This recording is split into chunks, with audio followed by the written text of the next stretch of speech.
big thing that made me grow up was marathoning. Like on mile 11, you got mile 12 in front of you. Like you're never complete. Like it's never done. I feel like that baked some things into my bones about like, you gotta love mile 11 because you gotta love mile 12 and you gotta love it. I would consider myself a technologist, a product designer, and there's a lot of interesting problems that I could go and solve with general skill set. But I chose ketones for a reason because to me there's other interesting problems to solve, but to me, like looking at the space, getting really familiar with nutrition, it just became like, okay, this is clearly like a big, interesting problem to go and solve.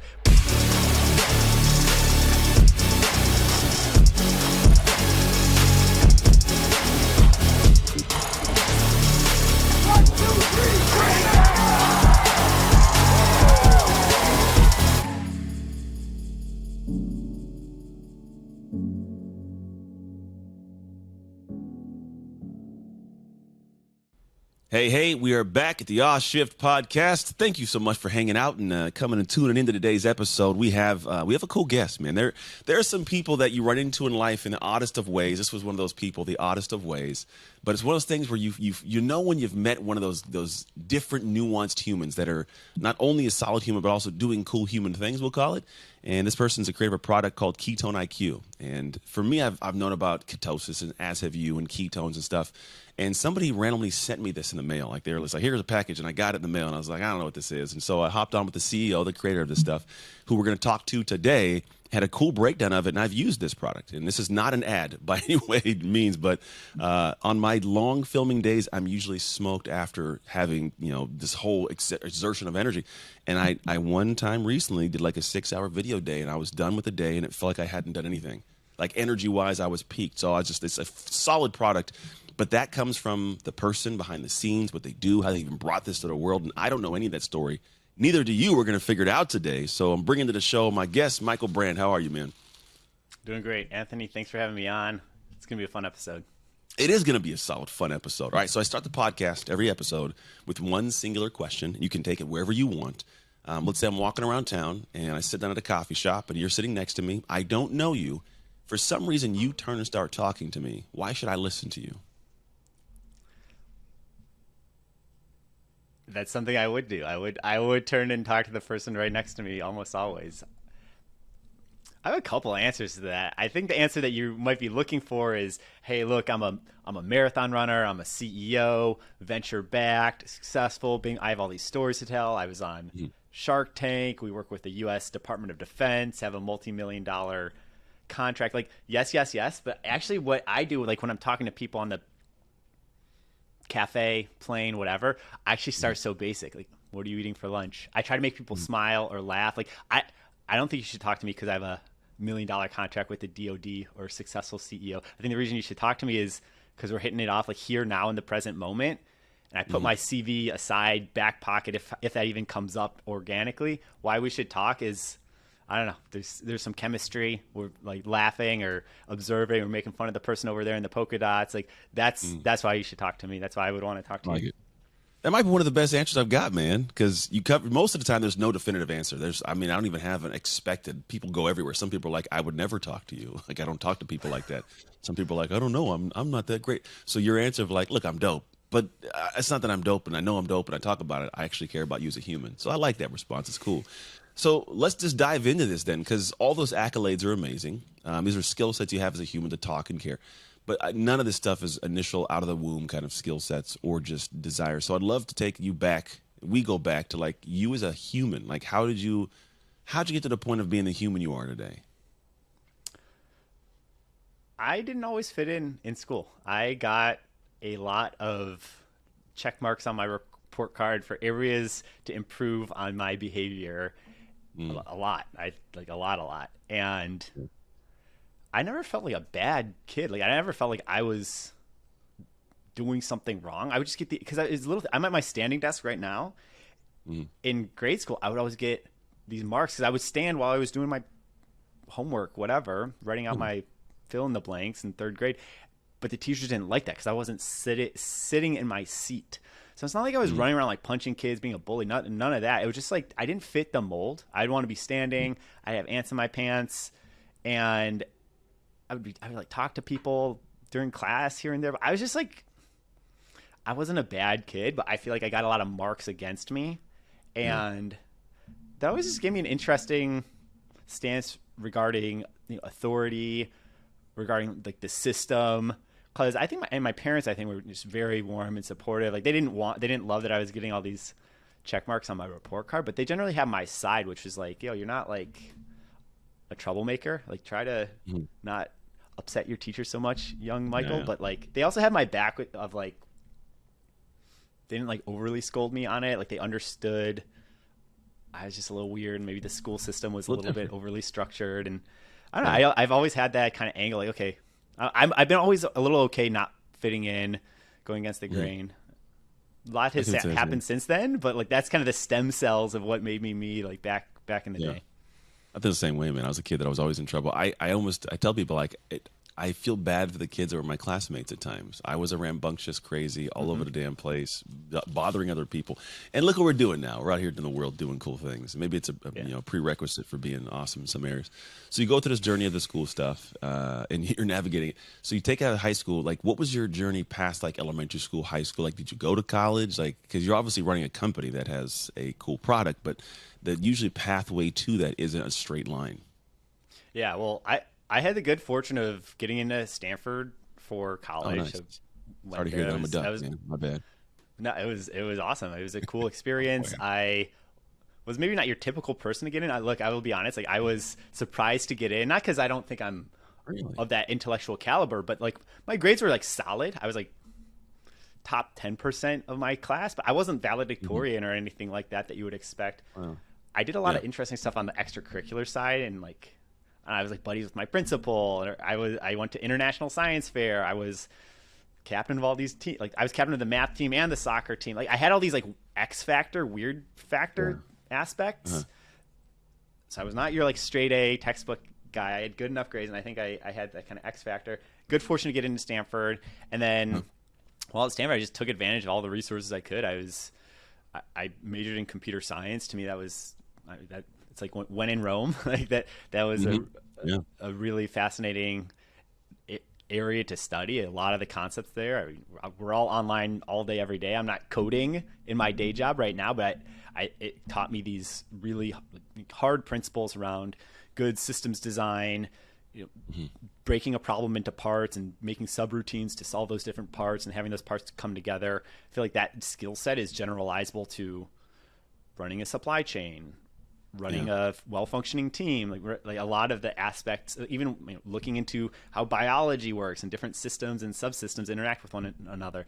So I got this nice grounding in like systems design, engineering.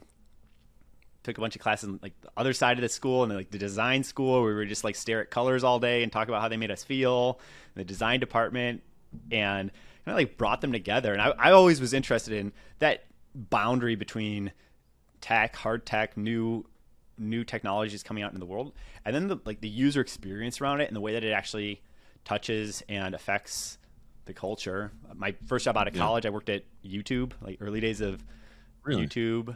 If you remember, remember Gangnam Style?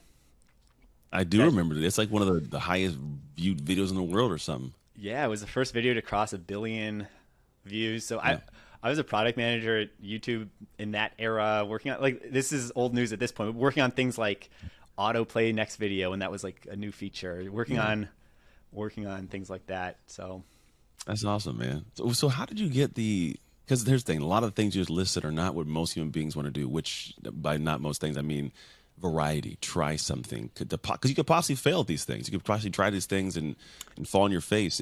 Was that always something you didn't mind doing? Did you have to build the failure muscle? Because that's not something that people usually do. yeah, I think that's a really good point where I am so comfortable around failing. Like I've golfed very few times in my life. I know if I go and golf, I'm gonna be bad at it. But like to me, I don't care. Like I guess I've stepped up to like the proverbial golf swing of like a new area in my life so many times. Yeah. And I think there's a layer of judgment that we sometimes have where our sense of self is like, you're confident as a man or woman, you have this sense of pride. And when you go and do something new, all of a sudden the world is telling you, hey, you're not that good at this new thing. And that can have major cognitive dissonance with your sense of ego.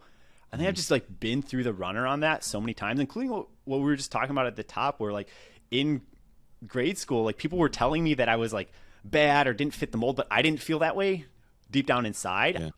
I felt like the mold didn't fit to me, or like I was okay with being anti-pattern. So like I don't really care if I try something and I'm not good at it. It's like being not good at something is the first step to being kind of good at it. And that's the first step to being, pretty good at it. And the first step to being really good at it, to the next step to being the best in the world at it, right? Like, and so you just have to, we're all on our hero's journey. Don't have to feel any type of way about not being good at something. It's just data. Don't have feelings about system? it. I find that people that do that, either one of two things. Either the support system is you and your confidence in self, or the support system is like a base of home, friends, colleague, whatever that is. Where was your base? Was it in self? Was it in like secure, community? What allowed you to feel like if I fail at this, I have a base of feeling like I'm gonna be okay? Yeah, I think that everyone has a sense of general self-confidence. It's like your main battery of self-confidence.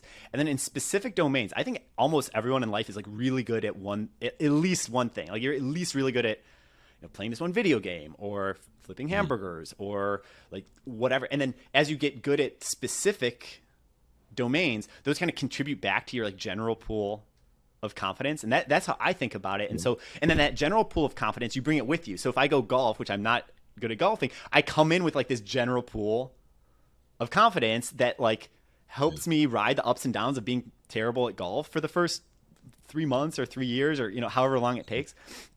And so, as a kid, I don't know, I had the gift. I was really good at math. I like in 8th grade, I took the SATs in math. I think I got a perfect score. I was Really? Yeah, I was like That's that awesome. kid. I was like the best in Chicago public schools. I did like the math Olympiad and I was like the smartest math kid in Chicago. Like I did things like that I think it was like a very specific domain. But for me, like at age 12, I felt like really cool walking into class.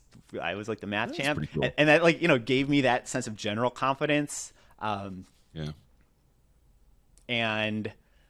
my parents, stellar. I think they always believed in me to the max. My mom always, especially.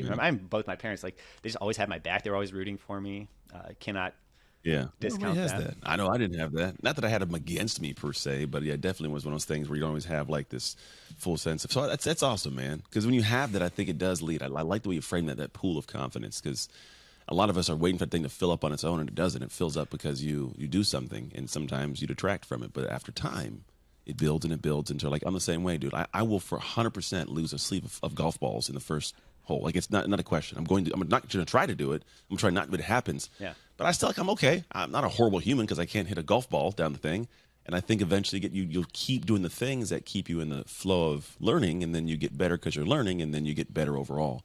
So I love that perspective. So you go do that. You go to Stanford. You have this kind of cool journey there and experience. Close the gap between this idea of ketone IQ and you having a computer degree. It doesn't make any sense if I'm listening, right? But I'm sure there's a whole little pathway to there. Yeah. It all ties together. So after graduating college, which is over a decade ago at this point, computer science guy working at YouTube, and I started realizing that the human body is the next platform for innovation, where smartphone, Uber, Snapchat, Instagram, all that stuff kind of existed, and that was a massive wave of innovation. Shout out to everyone who made $1 bajillion doing that. Awesome. Like that, the smartphone, internet in everyone's pocket, ubiquitous, was massive wave of innovation. But my forward look was, hey, look, like we are starting to see people wearing continuous glucose monitors. At that time, it was like I had to order it off of like German eBay site because it wasn't like ready for mainstream USA. But it was I saw this trend that, hey, people are starting to wear these wearables, wear these little implants. People are starting to be mindful of their body as a platform, and the human body is the next major platform for innovation. And I personally started getting into biohacking. So I was into nootropics, trying out a bunch of different things. I Microdolphin. What is that? Somebody told me like microdose dolphin milk or something. There's like a lot of things you can do, right? there's a lot of I have not microdosed dolphin milk You ever yet, heard of that but one? that's a good one. Hey, I'm adding that to the list. I'm not doing it, but I'm sure you could. Um, but yeah, there's so much to do in like on and in the human body. And I personally started getting into marathon running, and I got good pretty quickly because I would just track all these data, and I would do things like I would run as fast as I can while keeping my heart rate under 140 BPM, and I'd wear like the best heart rate sensor and like monitor it on my watch, and like, okay, so how fast can I run while keeping as calm as possible? I would just like target workouts in like an objective way and make sure I was always getting something really specific out of that workout. So basically taking my like systems engineering approach to my own body, and then we started building this community around us of like biohackers and just generally health and wellness interested folks, and it continued out from there. And that was the idea. So how do we go from, because I get the idea of tracking everything. I have that. I have, my watch. I got clients that have the Oura Ring, I think it's called. I think it's the Oura Ring. You get the Fitbit, all these little things, right? And also I'm a guy that has like a collection of morning supplements. I'm not super deep in. I'm not doing stuff like blood tests, figure those things out. However, like when I came across this was somebody that, connected us through a conversation, and I was like, it's perfect timing, because I'm doing things where I'm trying to optimize the intake of what I have to optimize my function and outgoing energy in the world of what I do. My brain is my greatest asset right now. And so for me, it's always trying to find unique ways. So you're talking about brains, body's going to be the, next big platform. I get that. How do we, how does that matriculate down to like saying, I'm going to get this ketone product? Because if we're talking about wearables and that kind of thing, that's not a wearable. Like it's, and again, this journey is one where I'm trying to unpack it because I want people to hear the thought process and the mind behind a person going down this path. Yeah, I so appreciate Anthony taking it slow, like one step at a time, and happy to share how my mind works and approaches it. Where I was thinking about it like upside down triangle. Like for me, it was important to go into a macro space that has other factors that are contributing to the success of that space. I don't want to just be I always wanted to be an entrepreneur. I don't want to be on a pier out on my own. Like for me, an important part of the entrepreneur journey is figuring out, hey, like what space do you believe in? And then build the best vehicle within that space. But you also want a robust space around you where, I don't know what the analogy is, but you have a lot of other people rowing in your direction, or like you could be the best surfer in the world, but you need a wave around you. Like you need the swell. And so for me, I'm unpacking it here to say that the human body as a platform is just something I saw where there's thousands of bright people, I don't know, maybe more than thousands, hundreds of thousands of bright people entrepreneuring on that cutting edge of health and performance. And that seemed like a nascent space, but that was clearly going to take off. And then double clicking into that, it's like, okay, well, I'll give like the quick version. Basically, we launched this company called NutriBox, which was one of the first big nootropics companies. We were the first nootropics company on Shark Tank. We got covered in New York Times and Bloomberg and Business Insider, everywhere. Like we were the pill poppers, smart drugs from Silicon Valley, did our thing there. And then once we built out that platform, we took a step back and we said, okay, well, what's like really interesting? What could be a multi-billion-dollar opportunity? What's like the next galaxy brain thing that no one is thinking about here? And at that time, this was like 2016, 17.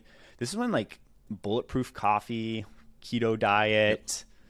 My co-founder and I were doing intermittent fasting. We fasted for 7 days in a row. We had a big intermittent fasting community in San Francisco.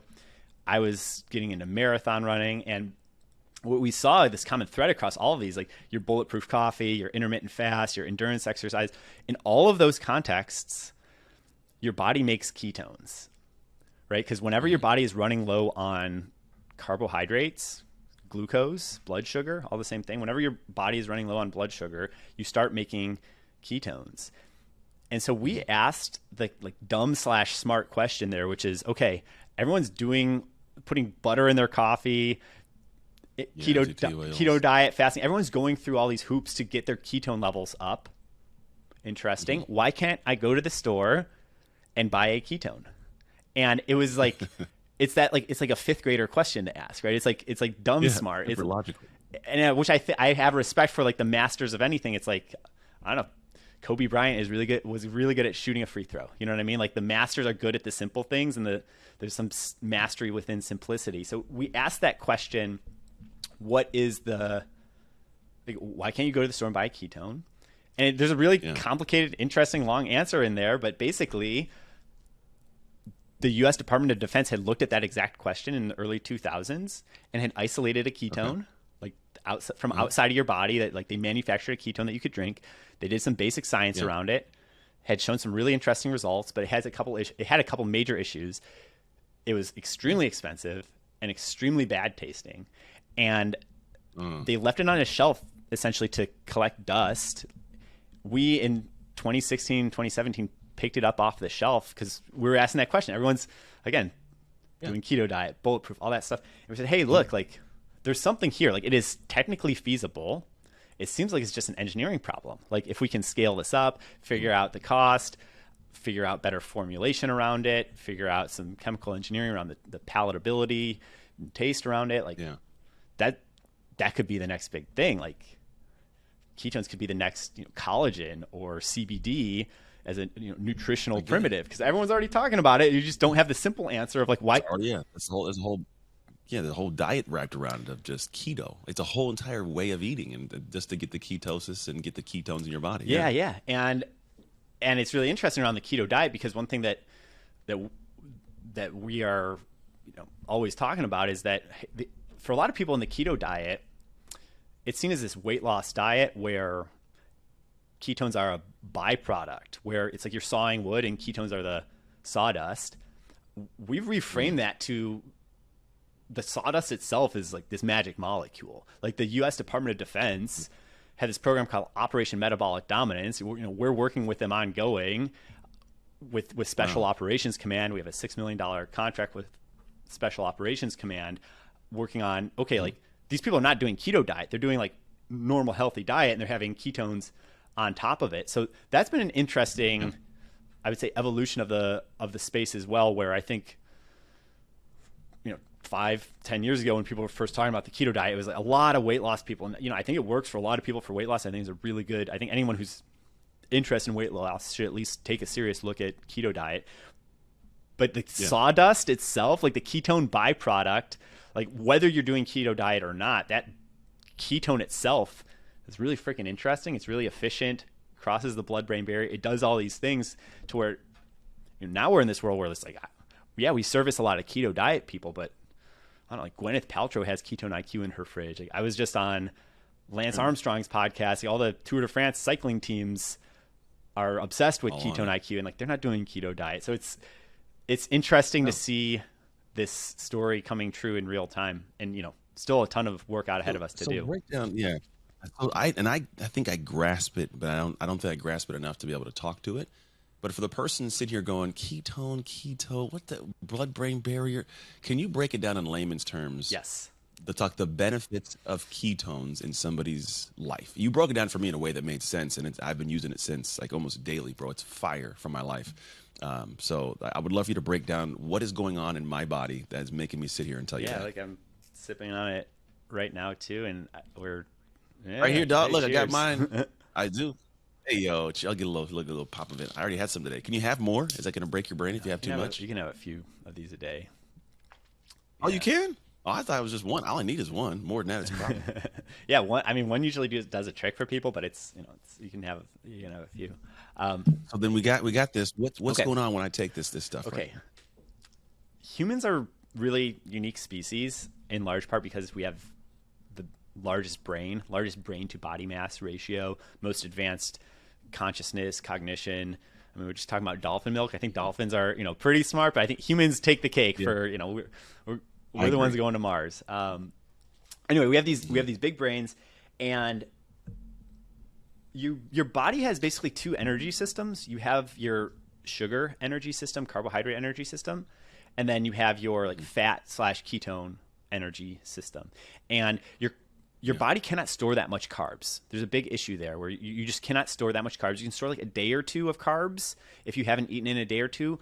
you'll run out of your carb stores, and then your body will have to tap into its fat. So infants, like I have a 6-month-old daughter. She actually turned 6 months today, and Oh, congrats! she's got a lot of baby I fat. love it. I'm sending one off to college. We get a new Oh one. man, yeah, brand new. We can talk about that, but she has a lot of baby fat. Very, babies, they have their cute cheeks. Interesting fact there is that baby humans are the only primates that have baby fat. Other primates don't have fat as infants. And the reason that humans have that is because in an evolutionary context, you cannot count on always having carbohydrate availability. So, you're on the savannah. There's no Reese's peanut butter cups. There's no Uber Eats. So maybe you have carbs, maybe you don't. If you don't have carbs for a day or a week or whatever, your body needs to be able to supply your brain with energy, and that energy comes from fat/ketones. Fat itself cannot cross the blood-brain barrier. It needs to turn into ketones. So the point is that from before we're even born, through infant brain development, our brain is using a ton of ketones to develop. It's also using carbohydrates, but it cannot only use carbohydrates. And then all through adulthood, our brain's just this greedy for ketones. Whenever we're in a high stress environment, whenever we are stressed out, or we're doing a high degree of brain activity, working on a hard problem, or doing some psychoactive substance, including caffeine, other fun stuff. Whenever your brain is lit up with activity, you need energy from somewhere. And when you have ketones present, your brain gobbles them up. Like our brains are super good at using ketones. They like ketones. They feel good. They're really efficient. And so we've been making ketones ourselves for 300,000 years inside of our body, and our body's equipped to make them. Our brain is equipped to utilize them. And so now it's just really interesting to have it as a tool in your toolkit where you can just drink 10 grams of ketones on the fly. Yeah. And then, does that diminish in any way somebody, their body producing ketones, or is like that? Because I think about it's cool because I can pop this in and go to work, and that makes complete sense as to why my brain is doing what it does. But does it mean like I'm on this stuff for the rest of my life, or I'm gonna be stupid? Like, how does that work out? It doesn't like backfire your body's ability to make its own ketones. Like, you can still do a low carb diet.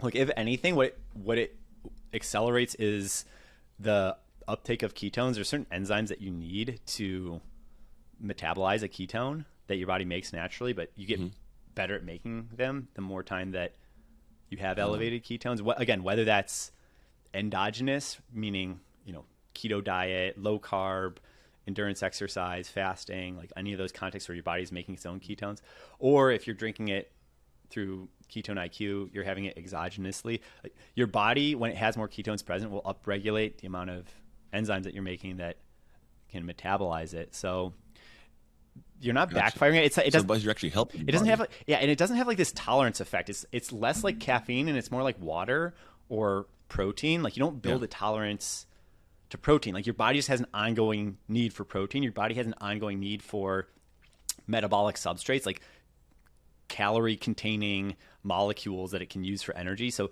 ketones are not a drug. Like, caffeine is a drug. Drugs are drugs. Drugs are like very specific and targeted, and they often can build tolerance over time. Ketones is a substrate. It's more like a protein or water, even, where it's fueling your body for kind of whatever the moment requires. Kind of like ATP, like adenosine triphosphate for like muscle group stuff. It's kind of like, the thing's there. It's like it's not a drug, but the body needs it, and so you're helping the body.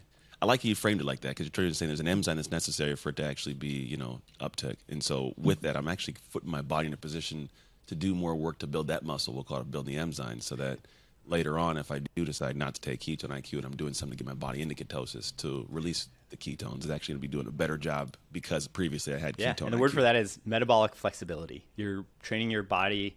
You're training your body to be able to use that ketone system where, if you do the standard American diet for 30, 40 years and you never are off the sugar drip, basically, like, you're eating 3 meals a day plus snacks with a lot of soda and carbs, everything, you're like just constantly loading up the carb system, your body's not not good. You have atrophied the ability to make and use ketones, and that's why you gain weight. That's why people get diabetes. Like you're constantly abusing your sugar system. You can go into the details on it, but that's basically how you get diabetes, which is massive killer in this country. It's how you gain weight. It's how you end up hangry all the time. So like switching your energy system and having that metabolic flexibility to not be sugar carb dependent is huge. I got a question. And it's actually more a personal thing, but like I have a wife and a son who for sure have my wife for sure has ADD. My son has ADHD. Does this kind of stuff help in any way in that area, or is this something that's completely separate? It could be interesting to look at. We know that ketones help with a lot of neurological issues in general, because a lot of neurological issues are caused by the brain not doing metabolism correctly.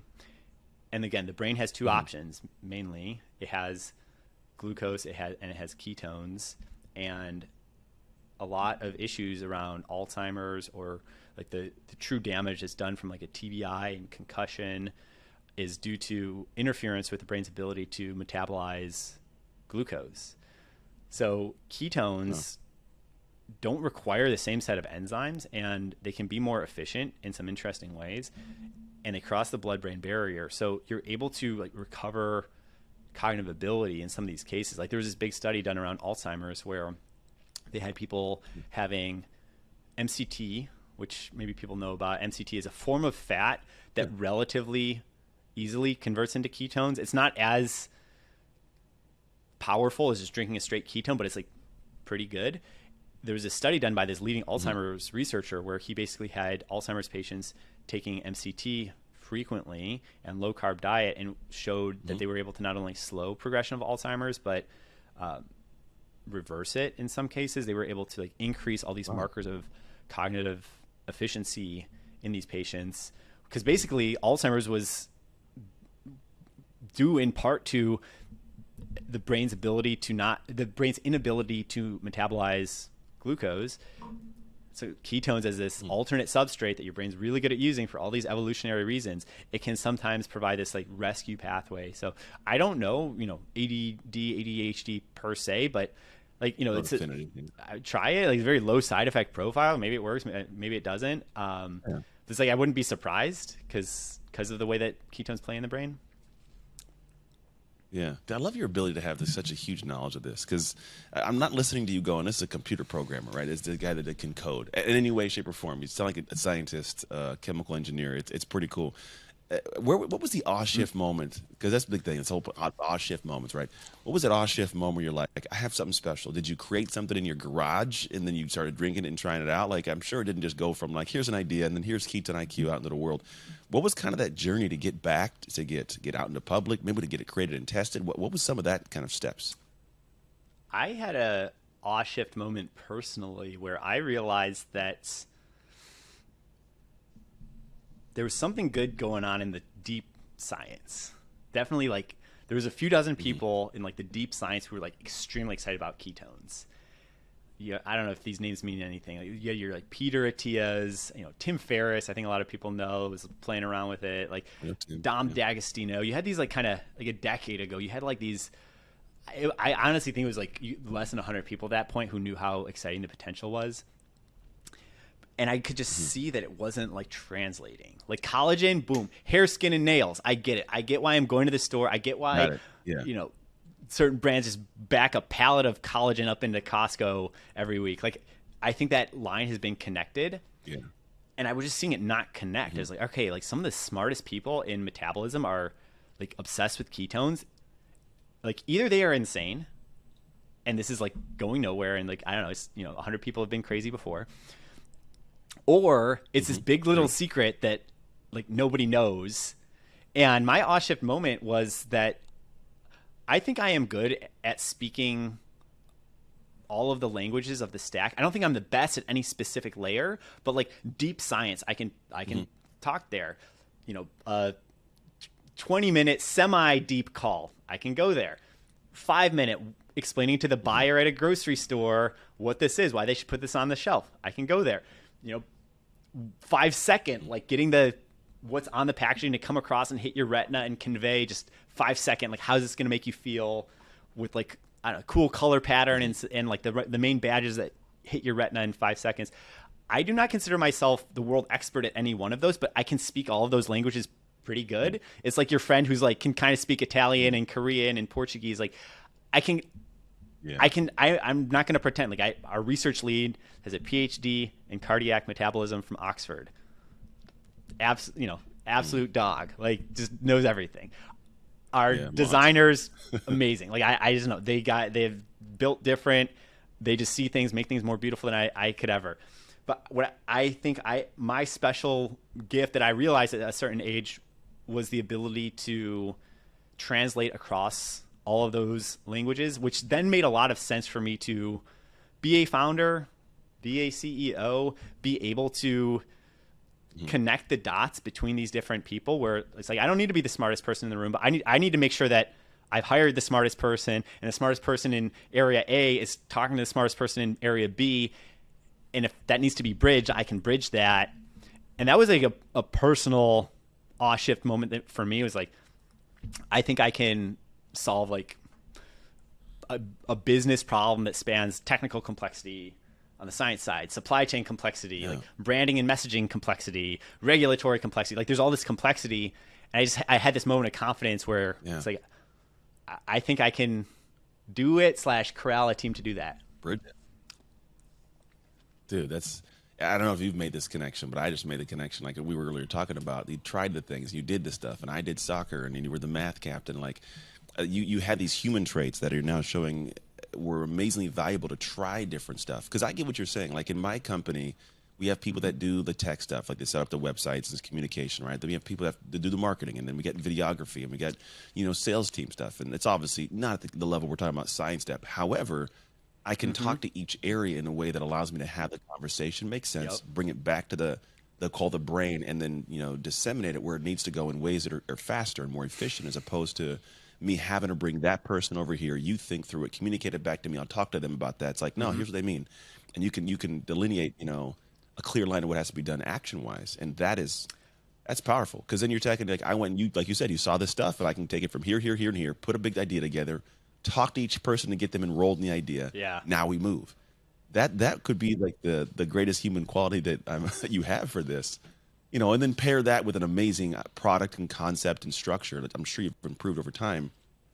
But I like that. That in of itself is a humongous human lesson of try things, try a lot of stuff. I like the way you put it, Anthony. I would consider myself a technologist, a product designer, and there's a lot of interesting problems that I could go and solve with general skill set. But I chose ketones for a reason, because to me there's other interesting problems to solve, but to me, like looking at the space, getting really familiar with nutrition, it just became like, okay, this is clearly like a big interesting problem to go and solve. But it's not like I was 8 years old, like, okay, one day I want to launch a ketone. That would be a lie to say. I think if you'd asked me when I was 8, I probably would have said something around wanting to be like, make something cool, be an engineer, like make something that's technically cool and that like people is really popular. So I think about myself like that, technologist, product person, and then like I've come into ketones, and that's my happy place, and we'll see that might be my full career's work. It might not. I don't know. Like, who knows what the future holds? Like, I'm all in on it for now, and I think we don't know where the rabbit hole goes, but I'm happy enough with it to like that could be the career, that could be my life's work. If the road goes in another direction too, again, we don't know where the rabbit hole goes, but I feel like the problem set that I'm working on, that we're working on as a team here, has like just unbounded opportunity to work on. So opportunity and possibility. And what I like about that too is I've always thought that whenever I solve a problem, I'm actually creating a new one. And it's in a good way, right? So if I solve your problem of you don't know how to make money, now you make money. You have a new problem: taxes, savings, investment, right? And then maybe I solve that problem. Now I have another problem, like how do I make sure I can give it to my kids and like whatever. There's always problems with new solutions.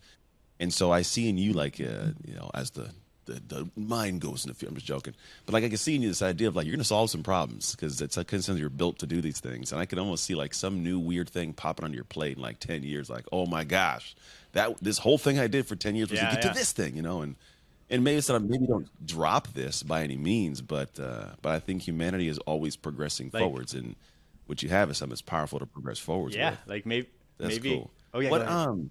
No, go please. ahead. I was gonna. Okay, I was gonna say like, I got nothing. I'm yeah, yeah, you like know. who knows? Who I just riffing with you here is like a lot of people interested in space travel think ketones are interesting because when you're Yeah. traveling in outer space, you're exposed to a lot of radiation, which causes something called oxidative stress. It's basically like gunk buildup in your cells as you're Mm. using energy, as you're doing metabolism. You create more Yeah. of this gunk when you're exposed to radiation. But ketones do the opposite. Like ketones create less oxidative stress compared to sugar and all these other things. So a lot of the like space travel people. So who knows? Maybe in 10 years, I'm like captain of space nutrition at NASA. You know what I mean? Like you have no idea where it Yeah. could go. I I I Yeah. just I Or just like think about SpaceX I or don't know, something. I think there's the right window ahead to be looking. Like I, it's all just pipe dreams to think about where it could be in a decade. I think about what I'm doing today. I think about what I'm doing for the next few months, and I think Yeah. about every now and then like, okay, is this general big ship heading in the right direction to create more options? Who knows what those could be? Not super productive to think about them, but just like directionally, does it Yeah. feel like the ship is headed in a fun, fun open seas direction? Yeah. I mean, it almost sounds to me, and this is kind of how I gauge. You're almost one of those like those cool minds from what I'm feeling, right? Which is you were like you said, I'm in the here and now, and you geek out and you're passionate about this thing, but it's almost like your set point feels as though it's like I like to be passionate about something, and I think as you go through life, it's almost like it's less about the ketone. It's just the fact that you're very passionate about ketones because you see the possibility for humanity, ways you can serve, ways you can exercise your amazing skill sets. And then as you do that, like there's passion there. It doesn't mean it would die out, but maybe at some point you're introduced to something else you're passionate about, and then it could, take over. But I like the mentality you live with because it's not like you're doing this thing for an end destination. You're doing it because you're genuinely passionate about it right now, and that serves the world. And that's cool, man. I Yeah, man. appreciate that. Look, I think I feel very grateful every day. I feel like in a lot of ways I've arrived. Like I get to wake up and think about a problem I'm passionate about with some of the smartest other people in the world who know about this same topic. Mm-hmm. And yes, there's always this ambition to keep doing it, but in a lot of ways, I'm thankful to even have built a life to this point where in the present moment, I like that you like that focus on the present moment. It's not about, I'm not happy because I think I'm going to be a bajillionaire in 5 years. I'm happy because literally like right now I'm talking to you about this cool tech and we have good energy. And I like after this, I'm going to talk to my research lead, talk to my designer, hire a new person on the team, get them excited. Like it's like the here now, like today, Friday, August 12th. It's like an exciting day. And some days are, not every day is rose tinted, but like by and large, like the days are fun. And Yeah. that's something I always come back to, just like gratitude for where I'm at along the way. Can I hold that duality of massive ambition? Like the company's, not even, we're still on day one. It's not even a fraction of what it could be. Like just very hungry with ambition, but can I hold Yeah. that thought with abundant happiness for right now in the present moment and where we're at? I would be, Yeah. I think, phony to say I always have that enlightened duality, but that is where I come to on, when I go for my runs, Yeah. when I just have my hour of peace in the morning. Like that is the duality that I come back to. Yeah. I call it a content but not Love that. complete. So I tell my wife my life lives like I'm content in my life and my marriage and my peace and what I got, but I'm not complete I on love my that. journey. Content but not Like complete. there's so much That's more. good. I've heard another one is like dynamic acceptance. I think this is one of those things where I think it is like probably every religion has a way to talk about it. Every like great philosophers probably like come to this from some way. It's like I think it's a An angle. cool. But it's a good space. I think that people are, and in my opinion, people are sometimes looking for that end place that I've arrived, and we all talk about not arriving, but I genuinely believe that the happiest people I know, like they're in motion. Yeah. Like there's something to like enjoying making the puzzle versus the puzzle completed. When the puzzle's completed, it's like, oh, So all right, well now what? Like I like so how I did like you making get there? puzzles. Like how did you get to that spot where? Because I can say for me, a big thing that made me grow up was marathoning. Yeah. Like on mile 11, you got mile 12 in front of you. Like you're never complete. Like it's never done. Yeah. I feel like that baked some things Yeah. into my bones about like, you gotta love mile 11 because you gotta love mile 12 and you gotta love it. If you're only looking for mile 26.2, Yeah. just, tie up your laces. Like you gotta enjoy. How did you get there? You know, I think it was. I think for me it was the NFL. It was making it to the NFL.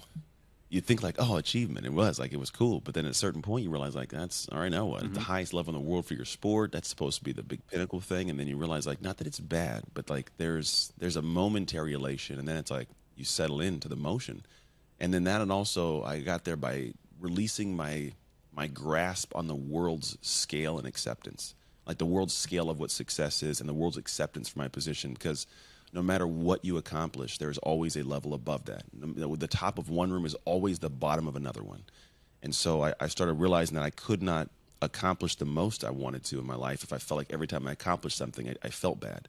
Yeah. And I'm like, well, I don't want to feel like that. So I started resetting the scale of what it meant to be accomplished. And so I would praise myself for the thing I did because I set my own scale. And at the same time was something where I realized like the most joy I can have is just enjoying my day. Because that's what I'm in right now. If I'm seeking this end destination, if that's what I'll be happy. Quite literally, you can never be happy because you'll never arrive at that place. Because every time you arrive, it's like the carrot in front of a horse. It's always out there, dude. So it's just like this. I'm gonna love my life, man. So I love getting up in the morning. Like I said, I love getting up in the morning. I love getting my wife up because she usually sleeps in a little more. Getting the kids up, doing my thing, and within that journey, I'm still creating things. I'm still building, and I have fun making and talking and doing these things. And I think that space when you can really be at peace, I say be at peace with the pieces of the project getting done, the pieces of the bricks being laid. I'm at peace with the pieces each day. Therefore, my day is peaceful. I love it. It's super healthy. Like I've been in rooms with very big names, very wealthy people. And it's interesting because one thing I found to succeed inside of those rooms is like, look, I'm not a billionaire. I cannot flash my checkbook louder than you can. Congrats. But this abundance of happiness in the present, I think sometimes is magnetic, where, and sometimes there's people who have achieved all the worldly successes that you could possibly want, but they haven't achieved what we are talking about here. And I think being in those rooms and being with grace, I'm not trying to lord it over someone. Oh, I'm happy you're not. It's more just like, but accepting them and being warm with them, making them laugh. Like those things we were talking about earlier. You sit next to someone in the cafe. Why should they talk to you? Like, yeah, you can convince someone to give you to invest in your company because of the financials of your business. Yes, that should be dialed in. But I think there's also like on this energy level and mindset level where sometimes like you can be abundant in a way that the billionaire that you're pitching is not abundant. And the thing is like that abundance, what we're talking about, is free.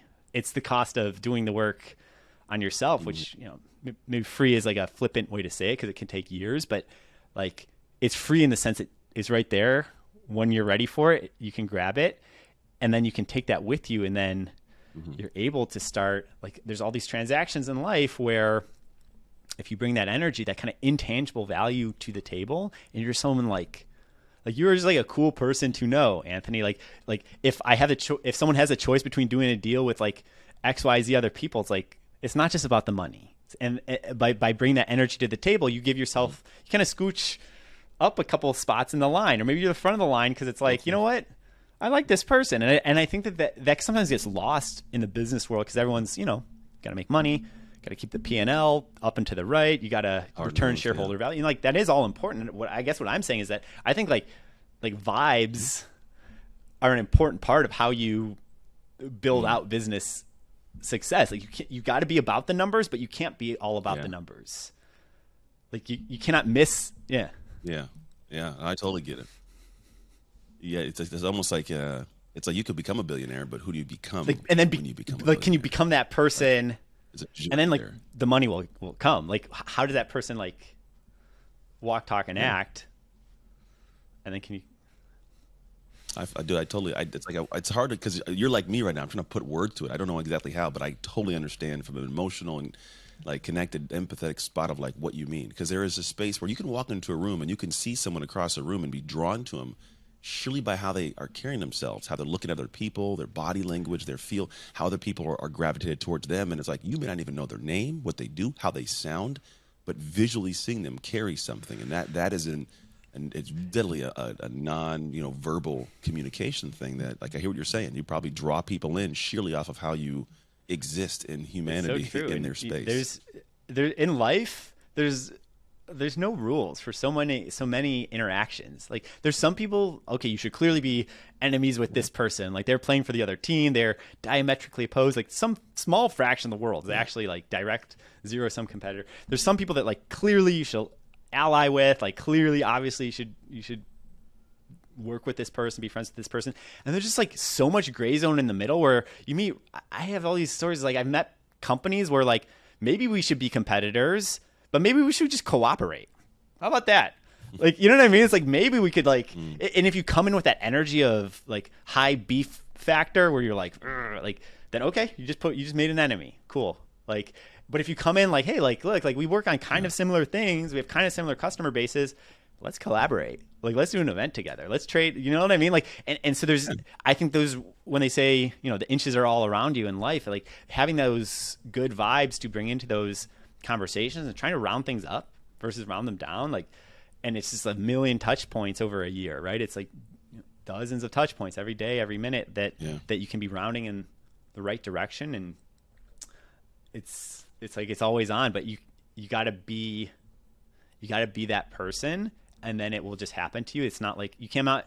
Yeah. I learned this when I met my wife, and in single days, like, for me, like, I could not be running game. I had to, like, become a confident man who, I called it no game, where I got to a point where I would just walk in a room and be interesting. And, like, I wasn't, it's like, I would walk into the club with, like, a backpack on and, like, hella dorky, but, like, I don't know. I just had a certain confidence about it, and it, like, worked. And, like, some people were probably like, yo, that guy's weird. And then some people were like, yo, I love this guy's energy. And, like, I just put up the bat signal for who I am to the world, not running game, I was, like, thinking less, if anything, about, like, oh, what do I say to impress X? Just putting it out there, and, like, you just become the person, like, for what you want to be for the goals that you want. It's like, what do you need to walk, talk, and act like for those goals? Like, put the goals aside, and what's the work you got to do to become that person that where those goals just happen. That does the things. Yeah, dude, you're talking right literally into my realm of work of identity. It's quite literally, I'm like, you cannot have an accomplishment that's above your current identity. Wow. And when you learn that kind of separation and understanding, it's becoming the individual that naturally does the things, those things, they take place. There's no, it's like where someone goes, how could you do that? You go, how could you not do that? It's just naturally part of me. Dude, I'm definitely in the same wavelength. And for respect of time, we have got to the end of this, dude. It's crazy how time flies when you're having fun, dude. Final question, and I'm going to ask, I'm going to first one question. Where can I send people to find out about you, about Ketone IQ? Where's the best place to get individuals sent? I would love to hear from people. Love to chat. I'm active online. I'm at BDM_runner on Twitter, Instagram, everywhere. My company is called Health Via Modern Nutrition. So you can find us at HVMN. Same thing, Instagram, Twitter, everywhere. And love to hear from people, whether if you're building a company, going through a journey, training for something, whatever you're working on. Love to hear from people out there in the world. So drop a line. I like it, man. Make sure you guys go check him out. He's a solid human being doing really, really cool things. Check out Ketone IQ also. It is a phenomenal product. I'm talking from personal experience, having tried this and use it real life. So try that out. And then last question, man, what promise did God make to the world when he created you? Whatever is positive, beautiful in the world, that I will amplify that every day. Anything that is good energy, headed in the right direction, we'll see it and amplify it out, help other people see it, help build that with things I touch firsthand. Will just be a factor of magnification of the good things that I see in the world. I like it. Solid answer, my man. Appreciate you. Really, really do appreciate the time. And you guys tuned in right now. Thank you guys for hanging out with us. You could be anywhere right now, but you're here with us. If you enjoy this podcast, do me a favor, which is rate, review this bad boy. Go check out the links, man. Go check him out, see what he's up to. And I definitely check the product out. And if there's someone in your life you know that needs this, share it with them. Hit the link of share, pop it on out, and let the world hear more of these messages. Outside of that, as always, make the most of your off shift moments so you can make shift happen. Anthony Trucks, Michael Brandt, signing off. Hey, thank you for tuning in to the Shift podcast. I pray that we gave something amazing to your life. And if you found this episode served you in some way, I would love if you could share it with people you know, people you love, as well as your community, because you never know who needs that simple little seed that can grow into something amazing for their life. And the actual training doesn't stop here. If you want your free copy of the show notes sent to you after every episode so you can get the major points consolidated down, simply go to textanthony.com and message the word notes. Till next time, make shift happen.